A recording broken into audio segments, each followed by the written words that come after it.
This is the multiple award-winning GardenDC podcast, the podcast about everything gardening in the Washington, D.C. and Mid-Atlantic region. I'm your host, Kathy Jentz. I'm the editor of Washington Gardener magazine. Our content is aimed at gardening enthusiasts, people who grow everything from edibles to ornamentals, natives to exotics. If it grows in our area, that's what we talk about. Welcome to episode 252 of the GardenDC podcast. Are you planting the wrong type of onions? In this episode of GardenDC, we talk with returning guest Barbara Malera, president of HarvestingHistory.com, all about growing onions. The plant profile is on shrubby cinquefoil, and we share what's going on in the garden, as well as some upcoming local gardening events in the What's New segment. We close out with the last word on overwintering peppers by Christy Page of Green Prints.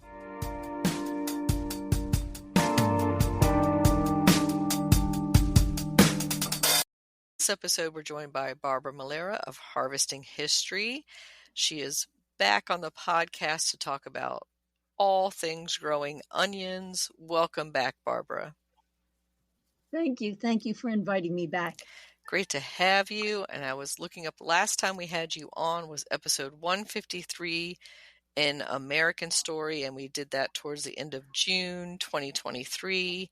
And then prior to that, we had you on episode 45, Seed Starting Tips, February 2021. So it's great to have you back on. I certainly enjoy the time I spend with you. Thanks, Barbara. And I can't wait to learn more about growing onions because I have a confession to make. I am not the biggest onion fan. So that means I have not grown many onions in the last few years. So I definitely need a refresher and maybe some new information on that. But before we get into everything onion, let's catch up a little with you since last time you were on was a couple years ago. Anything new happening in your business or personal life? Well, in the business, we've been asked for years, and I've been at this for 2 decades now, to write a book about one facet or another of the experiences I've had. And over those 20 years, I've watched a lot of people come into our flower show booths and noticed that there's a lot of parents that haven't gardened, and so it's hard for them to instill in their children an enthusiasm for an experience they've never had. And so about 5 years ago, I said to myself, if you're going to write a book, why don't you try to write a book that is a children's book that adults would be interested in and could learn from. And I put pen to paper then and then have worked on it for 5 years since then. And in the fall, we will be launching our very first book, and it's called The Bird Poop Garden. And it's how seeds move around the world via the poopings of those little rascal crows and ravens and robins and all sorts of birds. But the best part of all for children, especially little boys, is we use that nasty word. Yep. So we'll see. Sounds like a great book and something that many people will be gifting to the potential gardeners in their life this Christmas and holiday season. So looking forward to seeing that in print. Well, let's hope it's out and ready to go by early October. Great. So as soon as that is available for pre-order, we can share that in our show notes for the podcast. Thank you. And so let's turn to our topic of the episode, onions. And so I was doing a little bit of reading on onions, and what always surprises me in the allium family, which includes garlic as well, and I love garlic, is that we are pretty much the only creatures that eat alliums. And so I always think, when was that first human who decided, nobody else likes to eat this, but maybe I'll pick it up and take a bite of this? it had to be a pretty desperate human if the particular allium was giving off any kind of fragrance at the time. But the fragrance in all alliums comes from sulfur and sulfur compounds. And that's why it's so distinctive, and that's why it's pervasive throughout the family. There are other plants that, to a much less degree, may give off that sulfur fragrance, but no family of plants gives off that sulfur fragrance more than allium do. Mm-hmm. Which makes them deer and rabbit proof. So one great benefit for having them in your garden. And it makes them bunny proof and those little scoundrels commonly called chipmunks. Mm-hmm. And I think I was reading about some of the ancient history of onions, that we know that the ancient Egyptians grew them, and that, of course, the Romans also enjoyed them. Yes, it was actually the Romans that gave them the name unio, which means large pearl. But I'd like to share with you and your listeners one of the hysterical stories about onions comes from how they became very popular. And it was because of something most of us adore, and that's French onion soup. However, French onion soup was not made popular by the French. It was actually made popular by Stanislaus I, who was a former king of Poland. So this universal vegetable that is grown and is part of the culinary appetite of most cultures in this world actually found its way to popularity through the King of Poland. Yeah, I'll have to find out why someday, why it's attributed to the French, but maybe they just thought it sounded fancier that way. Yeah, I love it though. Oh, great story. Mm-hmm. And so the Bermuda onion, I think, was one of the first onions that were grown in the U.S. or introduced to the American seed market. Yes, it was. And it was actually brought to the U.S. not from Bermuda, but from seed from the Canary Islands, and was introduced into South Texas in 1898. The onions that grew from that seed were then shipped various places, but of note was Milwaukee, Wisconsin, where they were incredibly enthusiastically received. A small garden plot, which actually, from which actually the first Wisconsin Bermuda onions were harvested. By the next year, Kathy, had grown into 500 acres. That's how instantly popular this Bermuda onion became. Wow. And so were they propagated then by seed? Yes, almost entirely until I would say the mid 20th century, onions were grown from seed. Mm-hmm. And then it became cheap, and plus we had the technology and harvesting equipment that it made sense to grow onions from sets, which were a set is just a baby onion. Yeah, that's always confused me, Barbara. I've occasionally seen onion seed packets in the seed packet racks, but I do know that most people start with sets. So a set is just basically you're getting a little head start on that. Exactly. And also, it makes a whole lot of sense to purchase sets. You do get that head start, which is a major asset. But there are so many seeds in a seed packet, and you probably won't eat all the onions in a seed packet. Where if you're a backyard gardener, usually there's 40 to 60 sets in a packet, and that's more than enough onions for most families. Mm-hmm.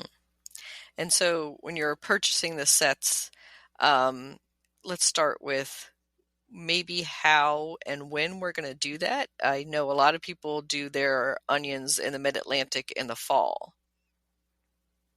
Yes, and I would say most people throughout this country, even who live in a true zone 4 environment, you get much more success if you plant the sets in the fall. And like I just said, I live in zone 4. I don't even mulch my onion sets to protect them from the cold. They are very hardy little buggers, and you just stick them in the ground. The tip of the set, I make sure there's 2 inches of soil covering that, which is sometimes more than most people recommend. But they do really well with about 2 inches of soil on top of them. And even though the ground up here can freeze to as much as 18 inches, the sets come back in the spring and produce nice, big, fat onions. And when you're saying tip, just like all bulbs, right, Barbara, there's a pointy end where the growth comes out, and then there's the root end. I think it's pretty obvious on onion sets, though, which end is up. Yes, yes. Unlike with most humans, onions know which is up. And sometimes you get a little hair on the bottom, which is dried roots. Mm-hmm. That's a good clue. And I think if you ever do encounter an onion set pulling it out of the bag that's like perfectly round or something, put it on its side, and it probably will find its way to the surface. The best advice you can give to any gardener, Kathy, it's when in doubt, plant it on its side. It'll find its way up. The roots will go down, and then the other part will reach up for the sun and the warmth of the soil. Yeah, very true. And so I often read on packets of onions, they'll say 3 different groupings. It'll have a check off of whether it's a short day, an intermediate day, or a long day variety. And for those in the Mid-Atlantic, which of those 3 would you recommend? Or can we do all 3 of those? And maybe let's define each of those starting with short day.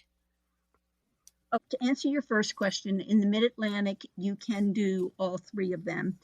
The second thing for your gardeners who haven't grown onions in a while or have never grown onions, I don't want them to panic on this short day, intermediate day, or neutral day, and then long day. Most onions today that are made available to the public as seed or as sets are what they call neutral day, which just is a fancier word than intermediate day. What these short, long, and intermediate mean is it's the amount of hours it will take of sunlight in order to get the onion to bulb. And so short days, 10 to 12 hours of sunlight. So you theoretically can only grow short day onions. If you're growing them up north, you can only do it in the summertime because there's not enough sunlight. Intermediate day works throughout the country. And then long day, you can only grow those when in the north, for the most part, when the days are very, very long and the sun is up at 4 and doesn't set until 9. So if you're in Alaska, you're good to go on those long day onions. So intermediate or neutral, those are the most common. Yes, yes. And they're either called intermediate or they're called neutral day. So for the short, long, and intermediate or neutral day onions, is there a difference, Barbara, in how they taste or how they store? Is there any preference, since it sounds like in the Mid-Atlantic we can grow all 3? Yes, we can. And yes, there is a difference. Let me go through it carefully because it's not that it's complicated. It's just a lot to listen to. The short day onions, remember, they require 10 to 12 hours of sunlight, so 8 a.m. to 6 p.m. They have a higher concentration of water as opposed to solid fiber, so they don't store well, and they should be eaten fresh. So that's the big thing about short day. They're great, especially in the South, for winter production, but they do not store well. Intermediate day, which can also be called neutral day, and are really ideal for most of the continental United States. They have good flavor, not as high a concentration of water, and they tend to store fairly well.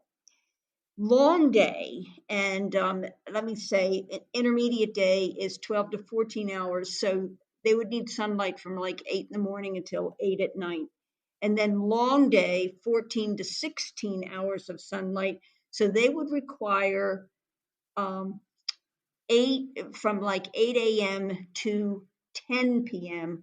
of good sunlight. So in the northern states where you often have very long days in the summertime, long day onions can do well. They have a much stronger, let's say, pungent flavor to them, and they store better than any of the other varieties. So that's basically, I hope, an answer to your question. Perfect. Thank you, Barbara. And so our next question would be onion growing conditions. What is the ideal soil makeup? Because I've always thought of onions as being in the crappiest soil, but maybe that's not the best for growing the best or sweetest onions. Okay, your thoughts are correct, but let me begin this part of this question with the only thing, if you don't remember anything I say, you should remember everything that Kathy says. But if you don't remember anything that I say, I want you to remember this. Onions, like garlic, like shallots, come from dysfunctional families. They don't like each other and they don't want to be near each other. So what you really need to do is, if you're planting sets, set to set should be a good 6 inches, and they need row to row at least 12 inches, and those are the bare minimums, the absolute bare minimums. Onions can grow in any kind of soil, and they don't really benefit that much from enriched soil.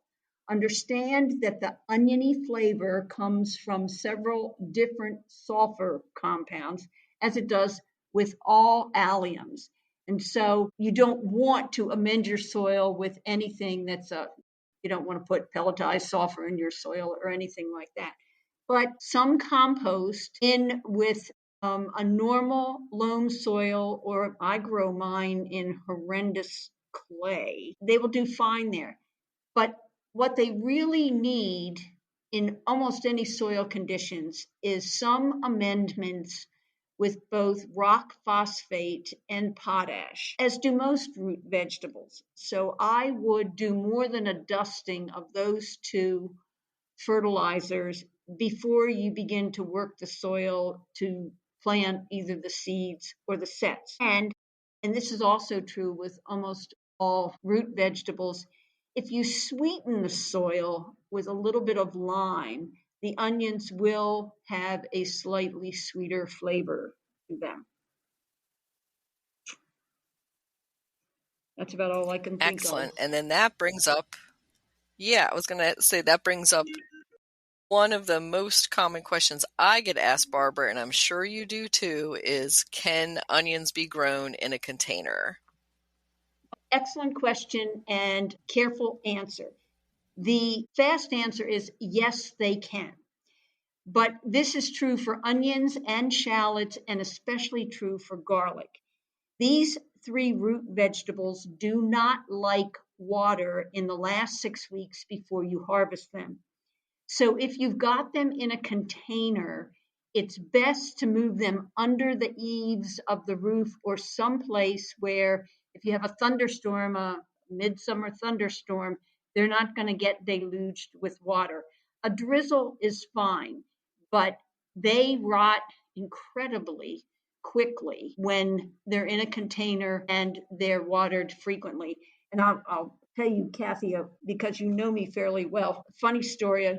Many years ago, about 15 years ago, when we were experimenting with growing these vegetables in containers, we had gone through 2 years and gotten incredible results with the onions. Big globes, delicious tasting. We were experts at that point, or so we thought. But we didn't relate the fact that we were growing in summers where there was severe drought.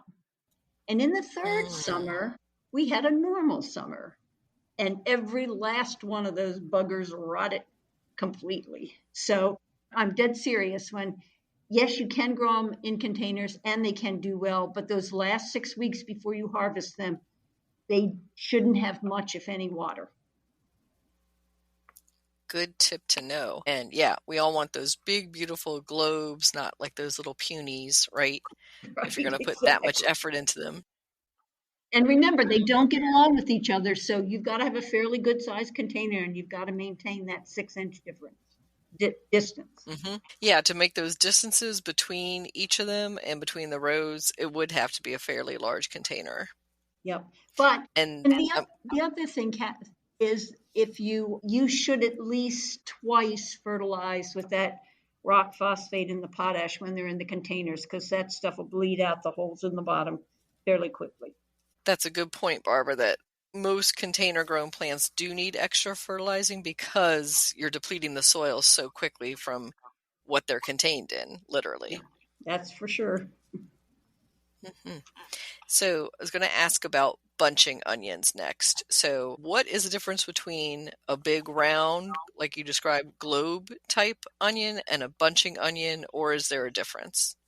Let me begin the answer to that with all onions can be bunching onions, and many will if you don't give them enough distance between onions. So if you want, suppose you want yellow granix bunching onions, just plant them very close together and you'll get bunching onions. I would also, if you're really into bunching onions, I would go with seed as opposed to sets because it's kind of not a good use of your money to pay to turn a set into a bunching onion. However, there are a few onions that naturally do not bulb. One in particular is Southport white bunching onion, and it will not bulb. It will always be a bunching onion. And then there is beautiful onion called red beard, which is grown a lot in Asia, the Koreans in particular. And red beard will not form globes. It will only bunch. So that's two if you're interested in just the bunching. But like I said, you can get scallions. You can make scallions out of any onion if you plant them close enough. Hmm. So, and then what is a scallion? Is it A just a scal, baby onion? yeah, that's all it is. Or it can be a mature onion planted too close to its brothers and sisters. Okay, so you're just harvesting it a little earlier at the Yep, green stage, and that's what we call a scallion. that's right. Ah, so that does bring up harvesting your onions. And the question I always get is when? Like, how do you know an onion is ready to be harvested? Onions, like a few other vegetables that we know and love, are extremely vociferous. You may not hear their little voices, but they're very demonstrative. And the best time to harvest an onion is when the top growth, when the green growth has not just fallen over, but has turned brown. And then they're at their peak harvest flavor. But you can also leave onions, especially in the ground, especially if you live in the warmer climates where the soil is not likely to freeze hard. And then you can, I would say, maybe up until December or January, you can just go dig them up and use them as you see fit. They do, you can't leave them in the ground for a year because they will start to get a woody center, but you can leave them in the ground for a long time, 6, 8 months, and just harvest them that way if that's what you want to do. And do they form a flower and seed? So if you left them in, would you be able to collect seeds from maybe leaving one or two onions in? Absolutely. They're alliums, so they form little allium heads. You're not going to get big purple balls or big white balls, but you'll get, I'd say, inch in diameter white balls. And then if you let the flowers die, you'll get you'll get baubles for the most part, and that will turn into an onion eventually. It'll probably take a year, but it will. Okay. So you can leave those on if you have the patience in the room, of course. That's right. And for But go ahead. it will. to a certain extent, compromise the size of the onion that's growing, that flower stem is growing out of. Mm-hmm. That's what I was going to say, that I imagine that is going to impact the size of your bulb and what the result is going to be. And also probably impacting, and I'm going to guess from my experience with garlic growing, is anything interplanted amongst it. So you said the 6 inches apart, but you're not going to put a cover crop or anything else in that root zone, correct? Oh no, please don't. Please don't. They just want to be by themselves. I call them the greedy plants. Yeah, that they are. The ones that don't like sharing their root zone at all. So it's very hard to do interplanting or intercropping, which, when you're a small space gardener, especially when you have a small community garden plot, you're giving a lot of real estate away in that plot for, several onions 6 inches apart. Yes, yeah. So, and if you've got a 10 by 10 community garden plot, you really need to think long and hard about onions, unless you put them on the very perimeter of your 10 by 10, and then that part's okay. Yeah, that might be one option to do, is a row, a ring around it, and that could even maybe act as a barrier for those Yep. naughty bunnies and other things that might want to cross it for more, tasty things. Yep. Very true. So for harvesting, we're waiting till the tops die back, and then we can pull them out. And I'm assuming, just like garlic, you have to cure the onions before you eat them. But can you eat them green straight out of the ground? Oh yes, and they're delicious because the sugar content is highest when you take them straight out of the ground. So you absolutely can eat them as soon as you harvest them.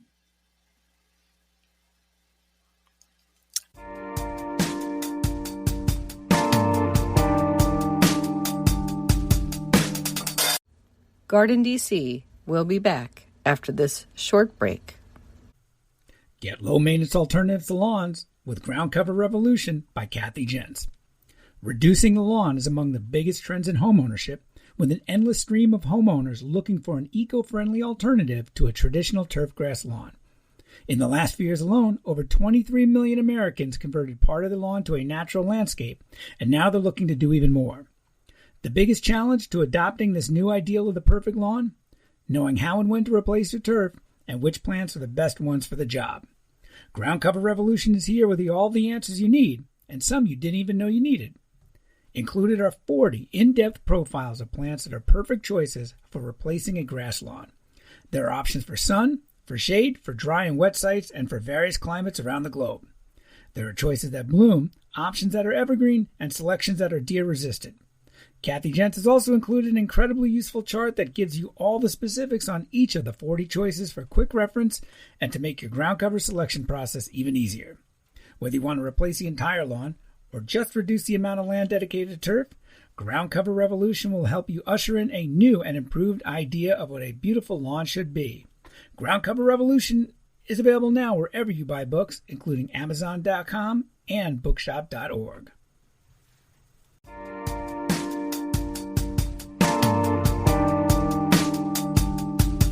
Then for the drying or curing process, how do we go about that for onions? You don't need to dry them all that long, and you don't want to dry them all that long because they tend to rot from the middle, and they're sneaky little guys. They can look absolutely beautiful and be pure mush in the center, and you may not even be able to detect it through feeling them. So I would say 10 days, 2 weeks is the longest you want them to be out drying. And I'm surprised because some of the demonstration gardens, like at an ag school, often dry their onions in the sun. And I would think, like most things, garlic, shallots, you don't want to be drying them in the sun. But they do, and I've seen it in multiple demonstrations. Yeah, I've seen the same thing, Barbara, where they just let the onions kind of cure in the field. They kind of just pull them onto the pathways and let them lay along the pathways, which I always thought was kind of funny, but nothing is going to come and eat it, right? It's just, That's for sure. an easy place to do it, especially if you don't have tons of other space to do that curing or drying. No, very true. But if you can, I would hang them someplace else. And if you can't hang them, then you dry them on screens. It's important that they have airflow underneath them as well as on top. Mm-hmm. Yeah, and if you do have one that starts rotting in the center, can you just cut that part out and eat the rest? Absolutely. The best way to extract the rotten part, cut the onion in half, top to bottom, rather than sideways. Cut it top to bottom, and then you can easily scoop out with your hand or with a spoon the layers of rotted onion. And they'll start, as I said, in the center. So it's easy to get all of them out and away from the good stuff. So all is not lost. No. Yeah, I like to hear that. At least you can recover part of it. Yep. So I'm seeing articles and books on, it's kind of called refrigerator gardening or gardening with your scraps. So somebody goes to a grocery store, buys an onion, eats the meat of the bulb, but saves the top and plants the top. What do you think about that, Barbara? I haven't done it myself. So frankly, Kathy, have no thoughts on it, because if I haven't had my own experience with it, my advice or thoughts is pretty close to worthless. And I think, it's nice to be able to use the scraps for other things, but you can use the green tops in cooking too. Absolutely. As a condiment up against something that's strongly flavored, like a lot of Mexican food, those chopped up tops are lovely. They really can hold their own against anything strong. But the other thing that you can do with them is you can pickle them, and they are lovely in a sweet pickle, like a freezer pickle situation, and throw them in some omelets or some fried eggs. Delicious. And those are the green onion tops. Yep. I've never had them pickled, and I love pickles, so I might have to try that. Well, getting back to go ahead. Pickled sweet, I eat them all the time. I just think they're a marvelous condiment. I can't think of anything I haven't tried them with and haven't enjoyed them. Does sound good. So getting back to the soil conditions, and you were talking about adding lime to sweeten them a little bit, but what about year to year? Again, for our small space gardeners like myself, there's only like so much real estate, or you only have one designated sunny spot to put your onions in. Would you rotate it or plant the onions are okay in the same spot year to year? Okay.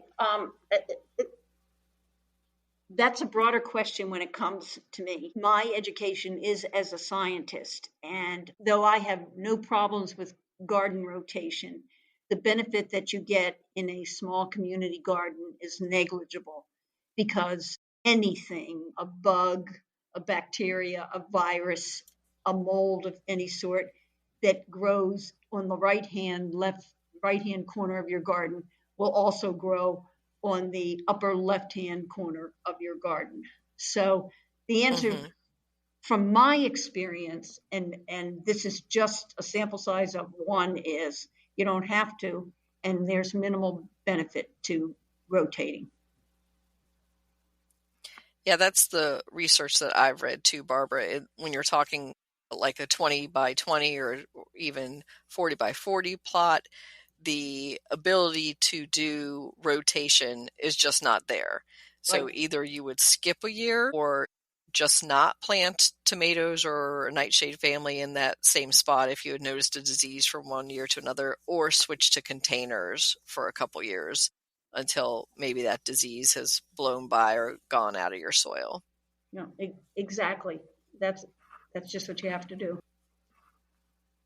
So let's talk about the three big type of onions. So yellow, white, and red. And let's start with red. So any particular heirloom types of red onions or specific red onions that you like? And I know that they're prettier, right, than the others. but do Yes. they have any specific attributes other than being pretty?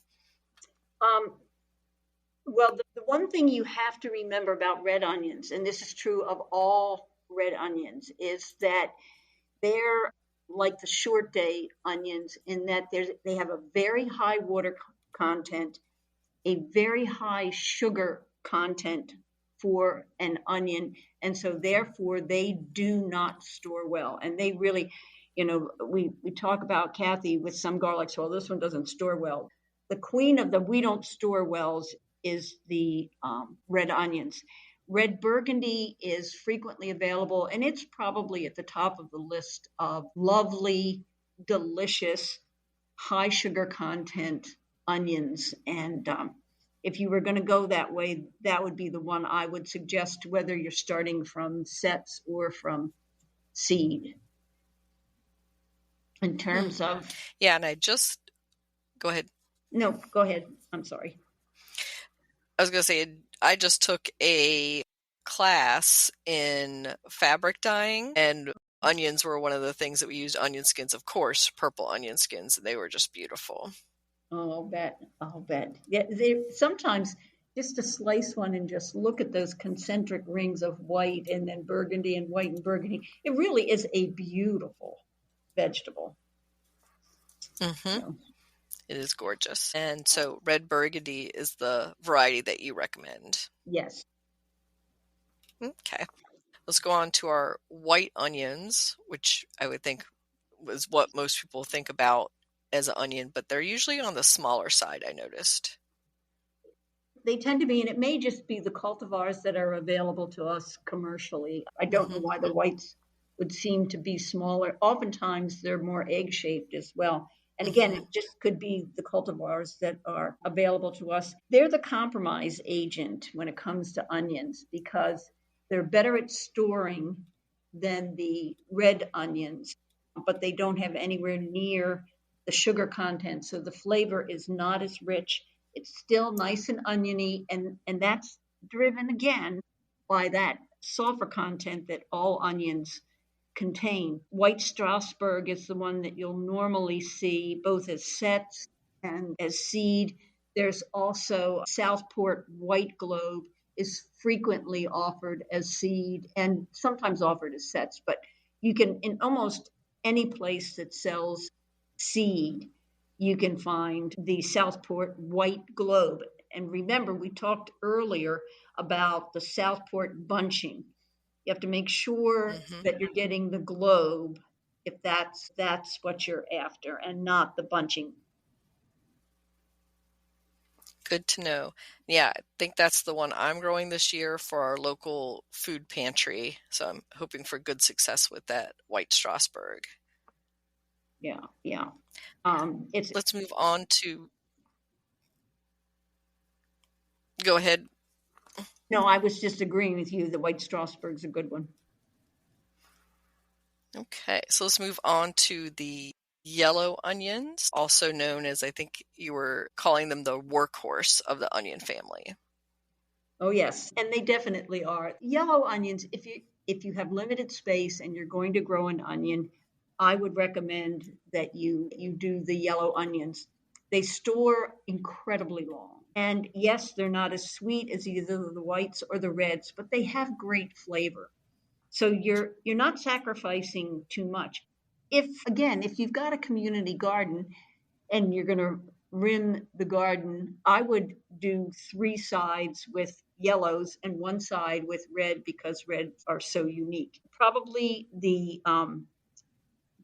best of the yellows is the yellow sweet Spanish, but also we get into the yellow sweets like the Vidalia.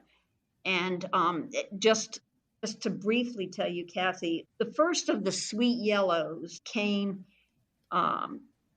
in 1898 and was grown in South Texas. The results were phenomenal. So the next year, some seed was sent to Milwaukee, Wisconsin, and they just, like I said very early in the program, from a garden plot, the next year they went to 500 acres. 1952, the Granax, and that was coming again from the Bermuda onion. The Granax was introduced in near Vidalia, Texas, and it became known as the legendary Vidalia onion.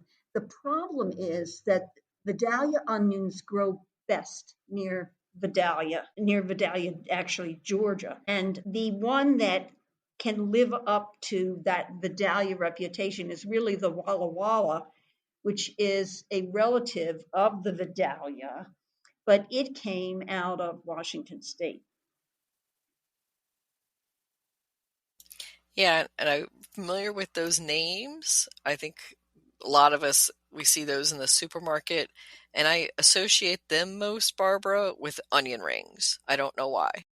Yes, yes, yes, you would. No, they make wonderful, wonderful onion rings. They're just like I alluded to a few minutes ago. If you're not growing them in the soil specific to where their legends came from, you're not going to get the results that they're known for. So you just have to be careful. And that's because of the soil composition in both those areas, but also probably because of the drier summers, like you talked about earlier.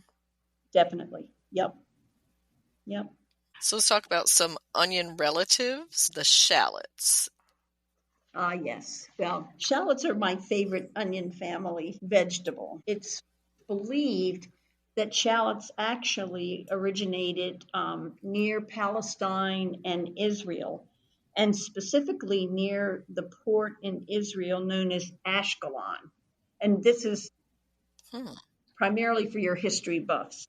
The name Ashkelon was actually, shall we say, perverted and became scallion. And so scallion is actually a perversion of that port city's name, Ashkelon. Shallots are just, at some point in your life, if you're a vegetable backyard gardener, you need to grow shallots because you actually will develop a personal relationship to this root vegetable. There have been many things associated with it. Multiplier onions, they're not shallots. Walking onions, they're not shallots. Shallots are sold. I don't think I've ever seen shallot seed for sale. They're almost always sold as sets, and they're sold in the fall and in the spring. And I would urge any of your subscribers, your listeners to this podcast, if you're going to grow shallots, plant them in the fall, no matter where you live. I live in zone 4. I plant them at the end of October, early November. I don't mulch them, and I still get 100%, shall we say, for germination come the spring. They are extremely, extremely hardy. You have to do the same thing that you do with your onions. You need to amend the soil every single year. And if you've got particularly poor soil, you really need to amend it in the spring as well as the fall with rock phosphate and with potash. And if you have a wood burning stove or a wood burning fireplace, dusting the soil where the shallots, and for that matter, even the onions, with the ashes from your wood burning stove or fireplace throughout the winter is a great thing to do. They absolutely love that. So, and that's a light dusting, right, Barbara? Not like a constant dumping of your fireplace ashes. Oh, absolutely. Because what happens with fireplace ashes is they clump, and then some molds can grow in that clumping. So it is a very light dusting. Mm-hmm. Mm-hmm. Yeah, and in my research on shallots, I was looking at how chefs usually prefer them because they're milder and sweeter and have more of a nuanced taste to them versus straight onion. Yes, very true. And even we don't think of the early colonists as having a gourmet appetite or background, but shallots came to the United States in the 16. That's how beloved they were as an additive to whatever recipes you were using. Much preferred over onions by the early colonists in this country. How about leeks? Now, I hear a lot of people confusing leeks with being the same as onions, but like the shallot, they're not. They're in the allium family, though. They definitely are. Can I take just a minute to regale your listeners with one more story about shallots? Shallots are very Absolutely. outspoken. And one thing I have been remiss in emphasizing in this podcast is I think in most cases, most gardeners are advised wrongly about the depth that you plant onions, shallots, leeks, elephant garlic. You really need 2 inches of soil at least when it comes to the shallots on top of the tip of the shallot set. And you can actually get away with, say, 2.5 inches. Also, you have to go out and look at those beds in the throughout the winter, because if you have frequent freeze thaw cycles, that soil spits those buggers right out of the soil, and it looks like somebody's come along and just dug them all up. I've actually had whole rows where the shallot has been spit out the same distance and in the same direction. And you think, you really need to plant them deep so that they don't get spit out of the soil in the middle of the winter. And then also, an important thing, especially if you haven't grown shallots before, one shallot produces between 3 and 6 shallots, whereas one onion set produces 1 onion. And what happens in the spring is they send up oniony looking top growth. And then end of June, early July, the top growth has reached as much as it's going to grow. And slowly the top growth turns brown from the top and makes its way down to the soil. Here's the funny thing, and here's where your shallots are speaking to you. So gently they say, okay, this is when the top growth starts to turn brown. Okay, I'm getting ready. I'm not quite ready yet, but I'm getting ready. And then halfway down, I'm getting more ready. And then once the growth is totally brown, the shallots themselves, for the most part, will have now risen from the soil, and they splay in a circle. And at that point, they are shouting to you, and maybe using some not good language, and saying, get us out of here, get us out of here, get us out of here now. And the one thing to remember about shallots, and this is frankly a wonderful piece of advice, once you've cured them, like you do the onions, once you cure them on a screen or something like that, put them in the refrigerator. It won't compromise their flavor. And instead of lasting 6 weeks, they'll last 8 months, but they have to be refrigerated. So just some absolute advice when it comes to these. I love them. I think they have great flavor, and they are about as easy to grow, and they're characters. If you want a little comedy in your garden, go out and talk to the shallots. Great advice. And I do like the fact that they are multipliers. So unlike with a garlic clove becoming 1 head or an onion set becoming 1 onion bulb, that you get, as you said, 6 for every 1 shallot you plant. Yep. It's more bang for your buck and more lot. Space saving. Mm-hmm. Yep. You can save a lot of money. And you get to save that space. Yep. Good to know, because I was starting to doubt with the rest of the onion family whether it's worth growing them yourself. Is it worth home growing your onions?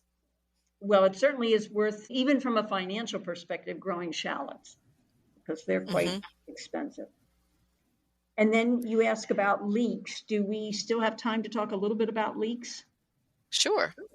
Okay, great. Leeks, as most of these onions and shallot relatives, they believe originated in the Mediterranean.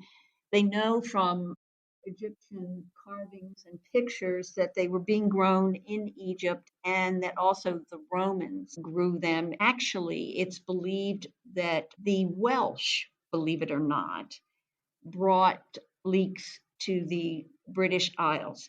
One of the things to remember about leeks is they are incredibly cold hardy. I would also urge anybody thinking of growing leeks, grow them from seed as opposed to these little sprouts. You'll have much more success and a much better looking leek if you go with seeds. And I would strongly urge you to start your leeks in the fall. And in the Mid-Atlantic, this can be relatively early fall, September, even early September. And just plant them in a row. Don't worry about how close they are. Cover them with at least 2 inches of soil. You'll get some top growth, and depending on how warm the fall is, you can get considerable top growth, like easily 6 inches, maybe even 8 inches. Then that top growth dies back. And one of the do's and don'ts when it comes to leeks, don't thin them in the fall. Leave them alone. But when they start in the spring, take and thin them to about 4 inches. Yeah, I think 4 inches is probably enough. You can go 6, but I don't know that you have to do that. And mound up the soil around them. And then in about 8 weeks, you've got beautiful, beautiful leeks. You want to amend the soil again, rock phosphate and potash and a little bit of lime, and you're good to go. They don't require a whole lot of water, even in the early stages, but they're not as sensitive as the onions and the shallots are, and the garlic, to watering in those last 6 weeks before you harvest them. Mm-hmm. And looking at other plots at my community garden where I see people overwintering their leeks, I have to say, Barbara, that they are the saddest looking things. So they kind of just lay down on the ground. They do. They're very melodramatic. You promised us no cold. I'm freezing out here. No, it's just like these miserable long looking. green tubes. Yeah. And I'm that's like, not should new. they look like that? Yeah. Yes, they should. They're really straggly. There is nothing you can do to make them look any better. Just let them whine away, because it's amazing the change in the top growth between the fall straggly and then the spring. They're so much stronger and erect. And you think, what happened over the course of the winter? I thought you guys hated it here. So that's it. Good to know, because I would have given up on them at that winter point where they just look like, very melodramatic. Also, I would not cut that top growth. We've talked about cutting the top growth and making pickled onion stems and things like that. Mm-hmm. But do not cut the top growth. Let it die back totally in the fall. And then once it's died back, it just kind of wisps away on its own, or then you cut it back in the spring? Yeah, no, don't. I just let it deteriorate and blow away. Good to note. So, Barbara, any final advice for growing the onion family? A couple of things. If you're going to be a backyard gardener, onions are a really important part of the human diet, and you should learn how to grow them. The thing that is most important when it comes to the onion family, especially garlic, is they don't like each other, so keep a good 6 inches between bulbs or sets. But maybe in terms of general gardening, the most valuable thing onions do, because I know a fair number of people who never even eat the onions they grow, but they grow them every year because they're such a deterrent for the little critters, the chipmunks and the bunnies and you name it. It's amazing how they will not go close to those, to the onion family. And if you're into historical horticulture and agriculture, you're growing something that's been with mankind since he decided he wasn't going to forage for the rest of his existence on Earth. So these are historic things, and they've lasted so long because they play an important role in our diet and with us as civilized human beings. Excellent. Thank you so much, Barbara. My pleasure. It's always a pleasure to sit down and talk with you, Kathy.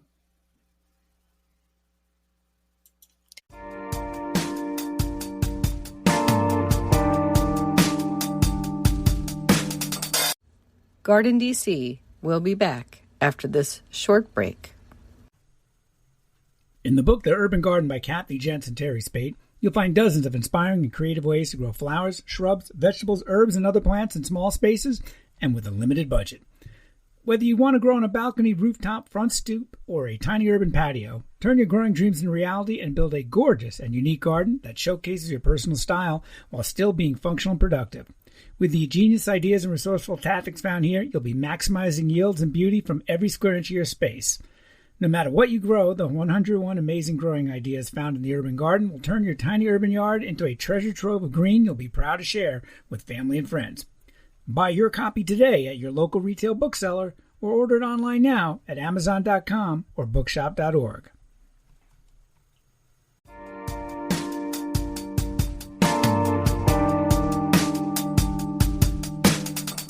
Cinquefoil plant profile. Shrubby cinquefoil, Dasyphora fruticosa, formerly Potentia fruticosa, is a deciduous shrub with yellow blooms. It's also known as yellow rose, five fingers, golden hardhack, and tundra rose. It blooms throughout the summer and forms a low mound, typically 2 to 4 feet wide and high. It's hardy to USDA zones 3 to 7. It grows best in full sun to part shade in dry soils and is drought tolerant once established. Shrubby cinquefoil is a good shrub for erosion control on slopes. It can also be trained into a hedge. It's native to the northern parts of the U.S. as well as to Canada, Europe, and northern Asia. It attracts butterflies and is resistant to deer and rabbits. It's a member of the rose family and can have similar mildew or fungal issues. Different cultivars are available with flowers ranging in color from white to yellow, orange, and pink. Propagated by stem cutting, seed, or division. To keep it neat, prune back old branches to the ground in the wintertime. Cinquefoil, you can grow that.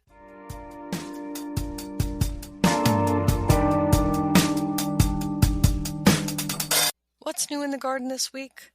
Well, I'm enjoying the blooms on my zonal geraniums in containers, and in my water garden, the water hyacinths are still blooming.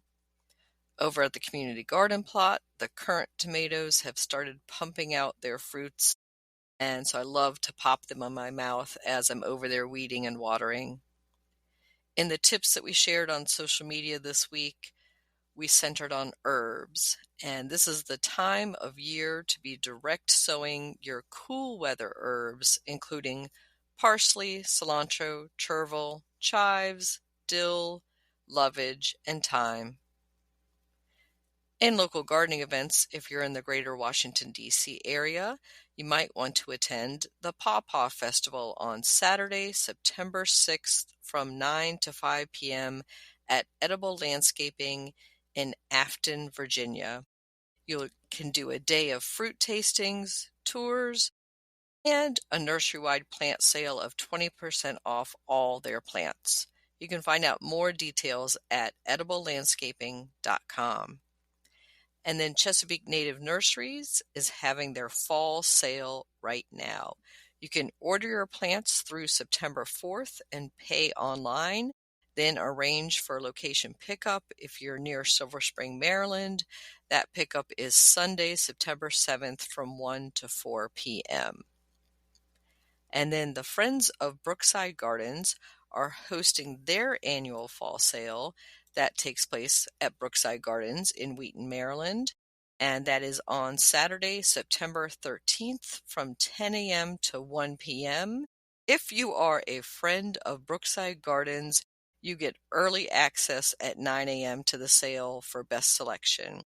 The sale is one day only, and rain or shine, profits benefit Brookside Gardens. A plant list will be posted to the Friends of Brookside website in September. Happy gardening!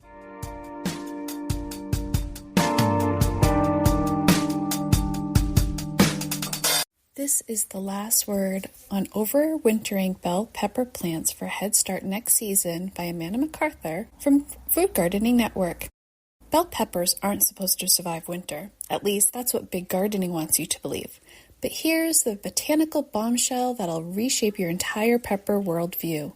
Those annual bell peppers are actually perennial plants in disguise, just waiting for someone brave enough to crack the overwintering code. Spoiler alert, you can absolutely overwinter bell pepper plants, and the results are spectacular enough to make your neighbors question their entire gardening philosophy. Now, bell peppers have been pulling the wool over our gardening eyes for decades. In their native Central and South American habitats, these plants live for years, growing into substantial pepper-producing powerhouses. The only reason we treat them as annuals is because frost turns them into vegetable popsicles. But what if I told you that with the right approach, you could keep your pepper plants alive indefinitely? Welcome to the world of underground pepper overwintering, where plant nerds gather to discuss dormancy strategies, LED light spectrums, with the intensity of fantasy football leagues. When temperatures drop, bell peppers don't actually want to die. They want to hibernate. They enter a state of dormancy where they shut down non-essential functions and conserve energy for future growing seasons. Research from agricultural universities show that overwintered pepper plants can produce fruit 4 to 6 weeks earlier than freshly planted seedlings, with root systems up to 300% larger than first-year plants.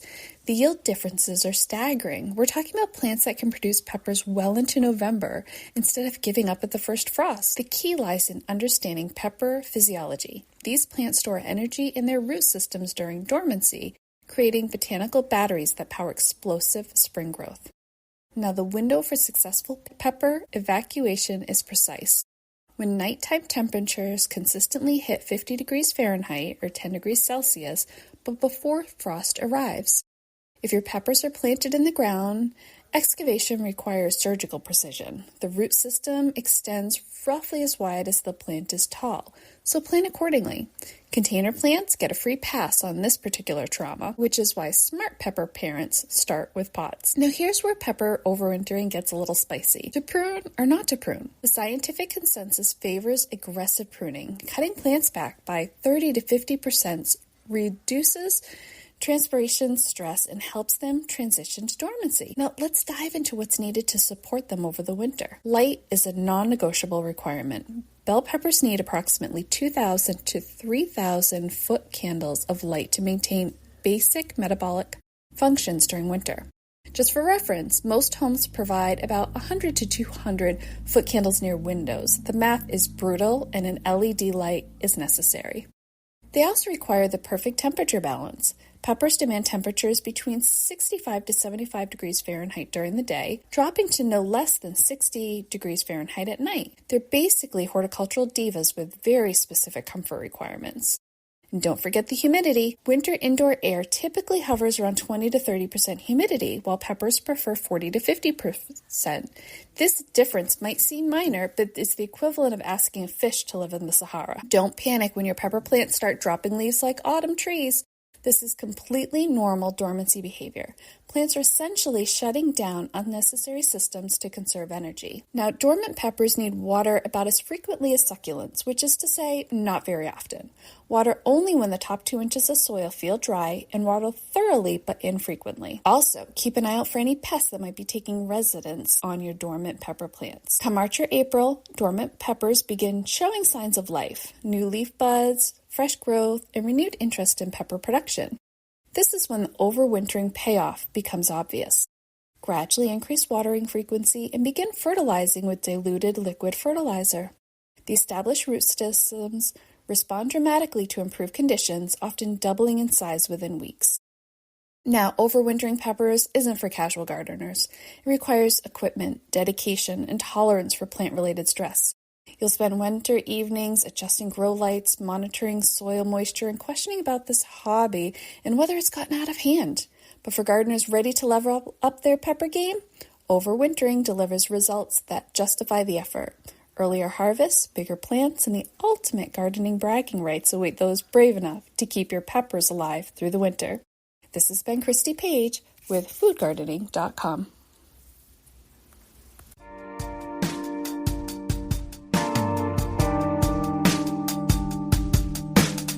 This episode was produced and hosted by myself, Kathy Jentz. Intern Ian Ferris edited the interview with our expert guest. The Let the Sunshine music interludes are by James Mulvaney. If you like this episode, you might also enjoy listening to the GardenDC podcast episode 153, An American Garden Story, episode 45, Seed Starting Tips, episode 16, Garlic. By the way, you can become a listener supporter or subscriber. Find that link in our show notes. Another way to support this podcast is to subscribe to our monthly digital publication, Washington Gardener Magazine. To do so, go to washingtongardener.com or washingtongardener.blogspot.com. You can find Washington Gardener on Twitter or X, Instagram, Blue Sky, and Pinterest at WDC Gardener, and on Facebook at Washington Gardener Magazine. And be sure to leave us a 5-star review on your favorite podcast listening app.